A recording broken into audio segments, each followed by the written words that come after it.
যারা কালী মায়ের ভক্ত তাদের কাছে কিন্তু অন্তরঙ্গে রয়েছে এই জায়গাটা। আশা করি চিনে ফেলেছ। গেছিলাম বড় মাকে পুজো দিতে। আমার অনেক দিনের একটা মানত ছিল যেটা পূরণও হয়েছে। সেজন্য বড় মায়ের কাছে গেছিলাম পুজো দিতে। তো দেখতেই পেলে বাবা ছিল, সাথে মা গেছিল।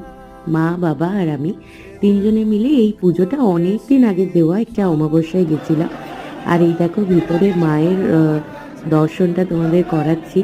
এত সুন্দর পুজো দিয়েছিলাম। তবে হ্যাঁ, প্রচুর লাইন দিয়ে পুজো দিয়েছিলাম। তবে কোনো কষ্টই ফিল করিনি। এত সুন্দর পুজো করেছিলাম।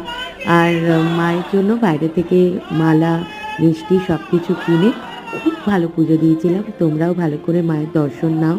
আর সবাইকে যেন মা ভালো রাখে এবং সবার মনস্কামনা যেন পূরণ হয়। আর এইদিকে কিছু ছবি তোমাদের শেয়ার করে দিলাম।